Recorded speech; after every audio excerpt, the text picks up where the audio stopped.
Hey everybody, Captain Kimo back again, and I got another video tutorial for you. This video is going to be on this particular image that I recently post-processed, and I am going to reprocess it to show you how I got this photo. This image is an HDR photo composed of 5 exposures, but in this tutorial I'm only going to use 3 because 5 is a little too much. So here's the exposures that I use. This is the evenly exposed image. This would be the underexposed image, and this is the overexposed image, and this would be the 5th exposure here. That is about 4 stops under, and this is the 4 stops over. And I don't need these 2 images, so we're just gonna leave that out. And I merged the 5 exposures together just to kind of show you what it would look like. This is 5 exposure HDR merged in Photomatix, and this is 3 exposures merged in Photomatix, so there's really not much of a difference there.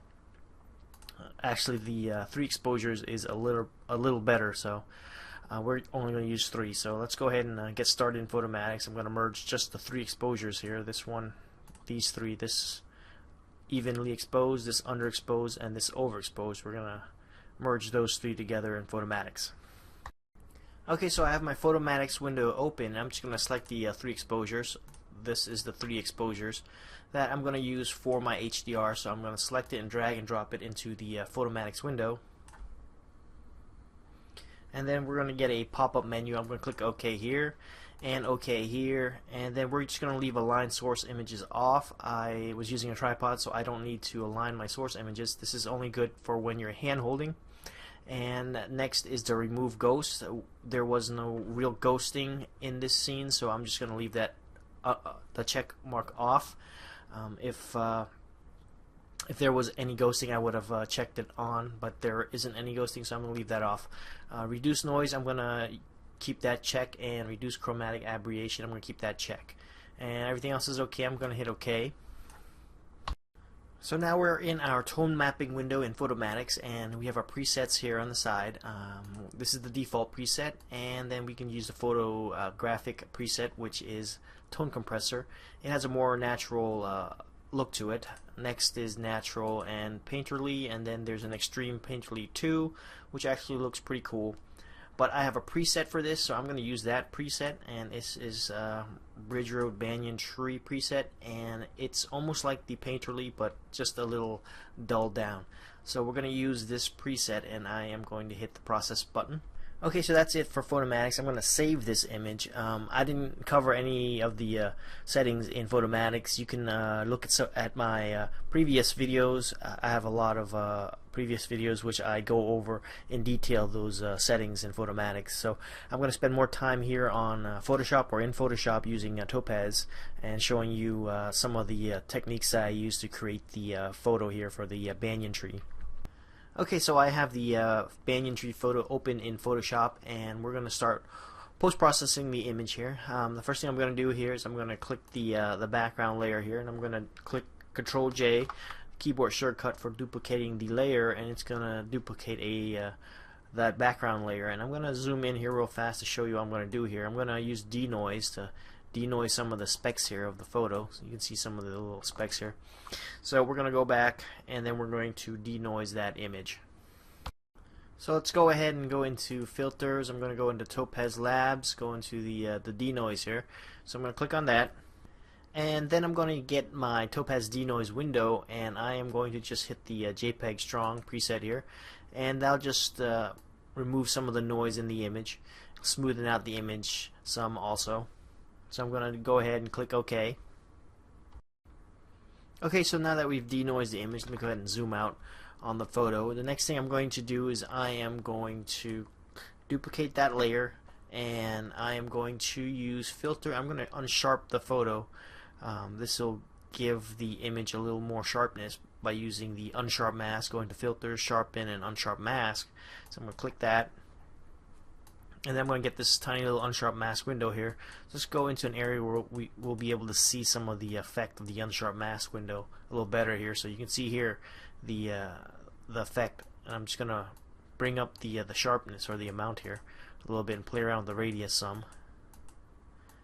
And that looks good. So if I were to click here and just hold it real fast and that this is the before, and then if I let it go, you'll see the effect of the unsharp mask, and this is the after. So let's go ahead and hit OK. I like that. Okay, so now that I've unsharpened the image, I'm going to duplicate the layer again, so hit Control J, and we're going to go into filters, and I'm going to use Topaz Adjust. So I'm going to go into Topaz and Topaz Adjust, and this is where we're going to bring out some color. Now that I have my Topaz Adjust window, I'm going to click the Classic Collection here, and we're going to use the Brilliant Warm. We're going to start from that preset. Next, I'm going to go into the Global Adjustments and the Adaptive Exposure. I am going to play around with the Adaptive Exposure and see where I like it. I'm just going to pull it back a little bit, and then Contrast, I'm going to play with that, maybe pull it down some, and this will bring out some color in the shadows and give the photo a little less contrast, so that I get more color to play with. So let's go ahead, and that's it for that adaptive exposure. So I'm just going to go ahead and close that, and we're just going to go into details and maybe boost the details in a little bit here, and maybe boost the detail boost, and that looks pretty good. So this is the before, and then this is the after. So I like it right around there, so I'm going to hit OK. Okay, so now that I have that, I am going to duplicate that layer, and I'm going to go into filters, and I am going to run Topaz Clean. And what this is going to do, this is going to give us a illustrative look in the image. So what I'm going to do is I'm going to the Stylize detail, I'll click that preset, and you could automatically see the enhancement it did. It gave it a illustrative look to the photo. But I'm going to bring that down a little bit, tone the effect down some with the strength here, and that looks pretty good, right about there. So this is the original, and this is the preview. I'm probably going to play with it, just bring it up a little bit more, and then maybe play with the accent a little. And threshold, let's just play with it. And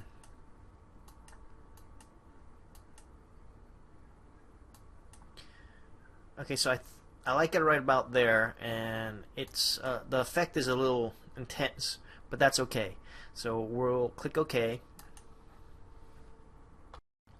So once Topaz Clean is done processing the photo, I'm going to go ahead and zoom in here to show you what I'm going to do next. You can see the effect here. So this is the before, and then this is the after. So it's a little intense. So what I'm going to do is I'm going to change the mode here, the transparency mode. I'm going to change it to darken, which is up here. You're not going to be able to see it, but if I turn it off, this is the before and then this is the after, so it gives it a little bit of an illustrative effect, and I kind of like that effect on my images. So go ahead and zoom out. So next what we're going to do is we're going to do Control Shift Alt E, and this will compress everything down.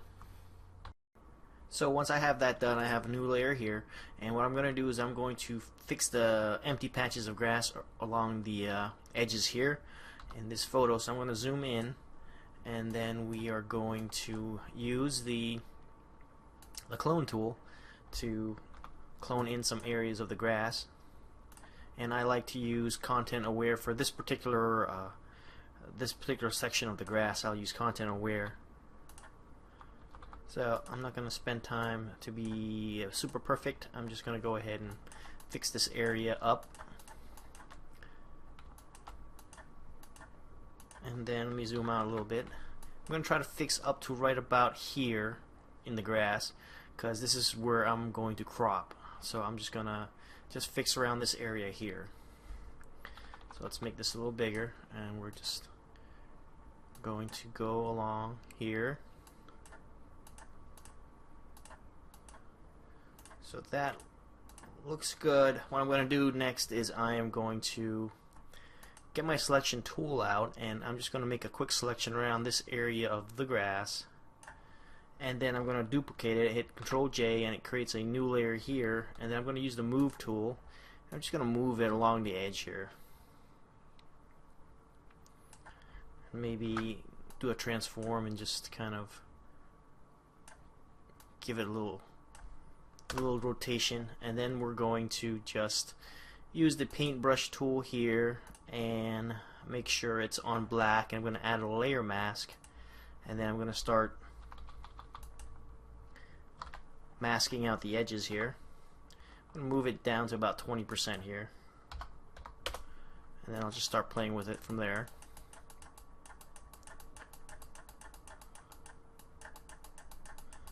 And just painting around the edges to blend the edges into the rest of the image.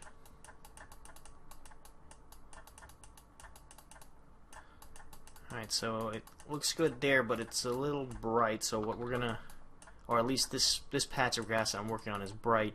What we want to do is we want to kind of blend it in. It should be a little darker, so we will go ahead and do that. We're going to do that by adjusting the levels. So I'm going to hit Control L here to bring up the levels. Actually, I have to click the make sure you click on the actual layer, and then you can use your levels. When you see the little graph there, you know you did the right thing. So let's go ahead and just adjust the levels, and by making it darker so it blends in a little better. So that looks much better. Let me play with the lower sliders down there. Okay, so that looks better. So this is before and this is after. Now I'm just going to go ahead and use the clone stamp tool here just to patch up the edges here. But before I do that, I'm going to hit Control Shift Alt E again, and it's going to create the composite layer on top. So we'll go to the clone stamp tool here. This brush is a little big, so we want to make it smaller. And let's see, hit Alt to sample the area here, and then we just stamp the area like so. And that looks good. Again, I'm not gonna be perfect, so let's go ahead and zoom out, and then I'll show you the before and after. So let me close some of this out. So that's before, and then this is after. So I'm just gonna crop this area later in Lightroom, but we'll look on this side here, and you can see all this empty area here where there's no grass at all.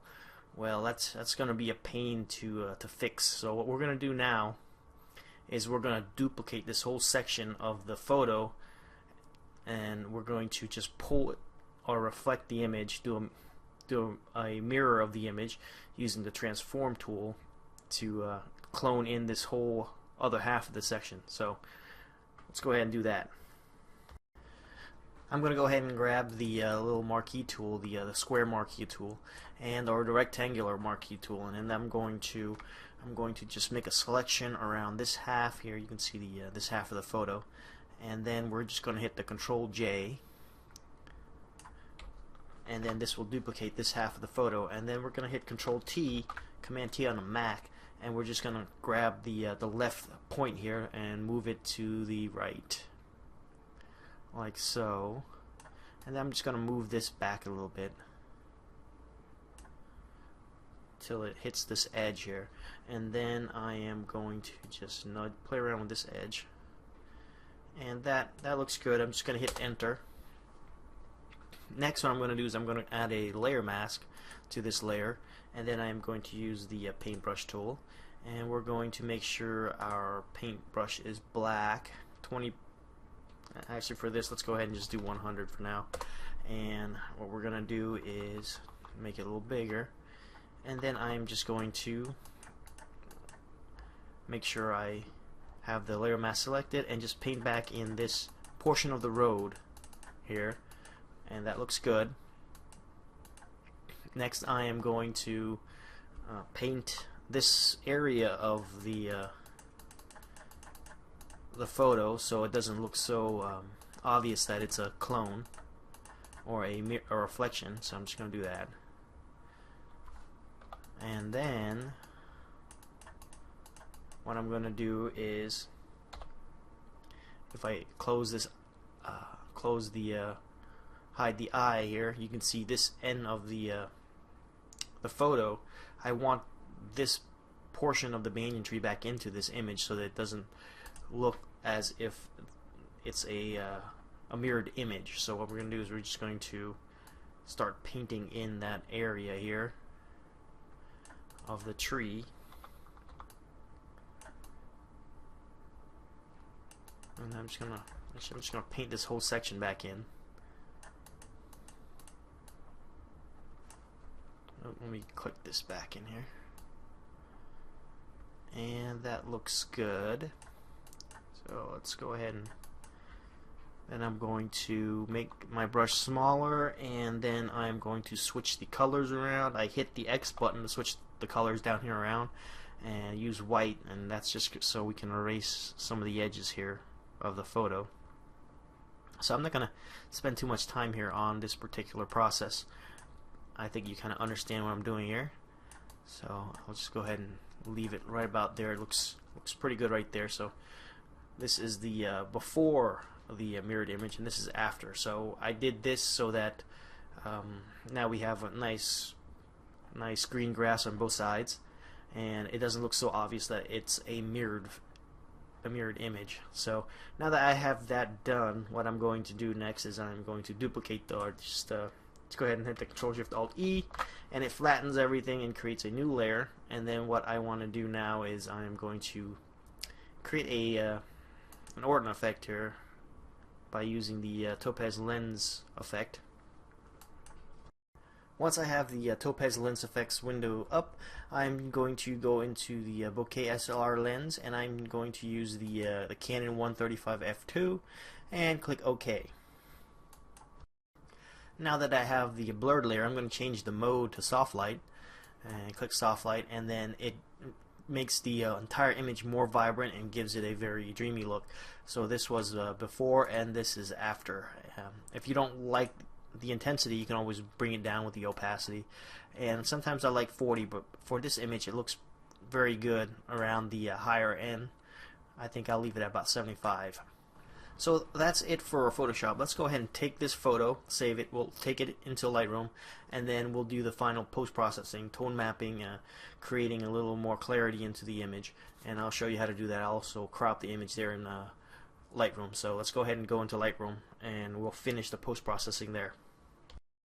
Okay, so I have Lightroom open, and this is in the Develop module. And the first thing we're going to do is go into Basics, or into the crop, and I'm just going to go ahead and start and crop the image.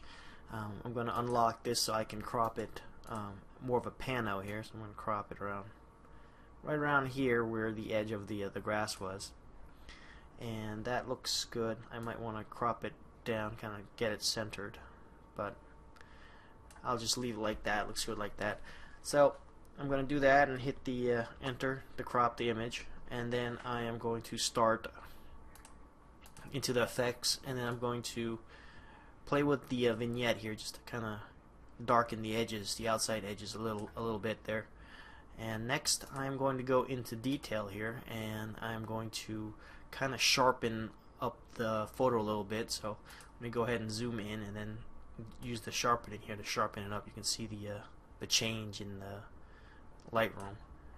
And then we're going to go ahead and zoom back out, close this back up, and then we're going to go into Basics and start playing around with the sliders there. So I'm going to start with the temperature here and just play around with it. I like it right around -6, so let's play with the tint, and it looks good right around there. Next, exposure, I'm gonna just brighten it up some. Recovery light, I'll just play around with that a little bit. I think I kind of just like it right about there, and then just bring up the fill light some to kind of bring out the details in the shadows, and maybe some contrast in the image, maybe some black. No, just a little bit.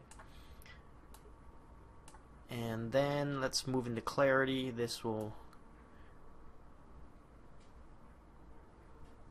help the image look a little more crisp. So, and that looks good. Let's go ahead and close Basics out. I'm just gonna skip vibrance and saturation and go into the tone curve, and we'll play around with that. We'll play with the highlights and then the lights. Next, the darks and the shadows. And that looks good, so let's go ahead and close this, and then we'll do a quick before and after.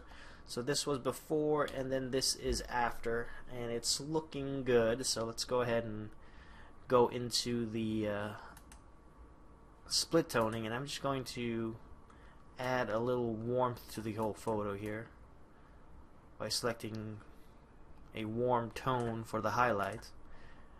And let's see, this was before and this is after, and I like that, so let's go to the whole image. So this is before and this is after, so I like that.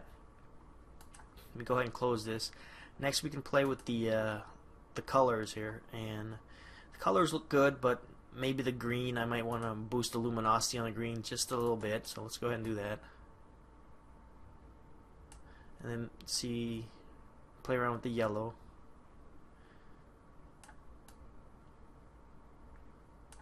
Let's go in saturation and play around with the saturation on the green here.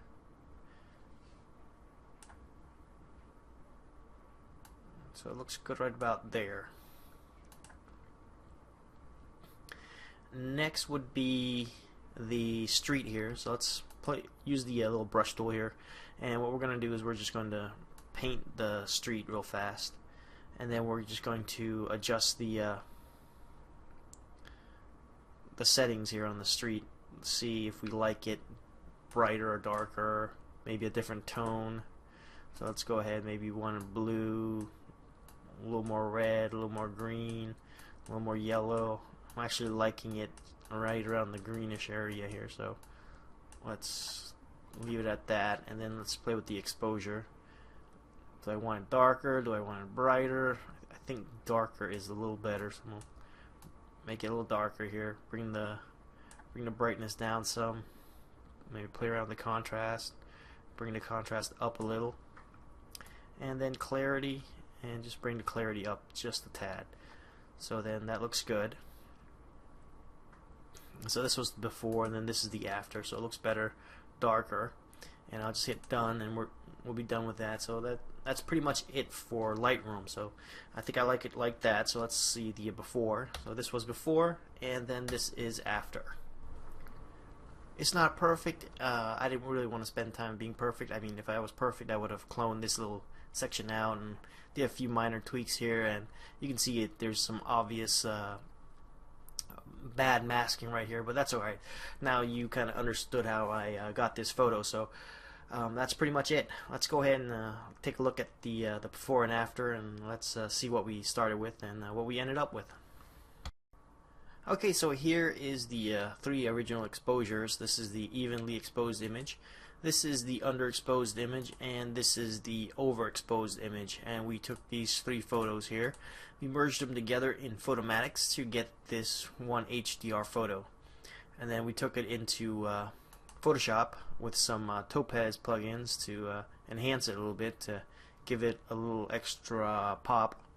And then I took it into Lightroom to finish off the post-processing, crop the photo, and we have our final image. Alright, so that is it for this video. So check out my website at captainkimo.com for more information about the software that I use. I have coupon codes and buy now links and links to trial downloads and stuff like that over there. So check out my website. It's captainkimo.com. And until next time, this is Captain Kimo signing out.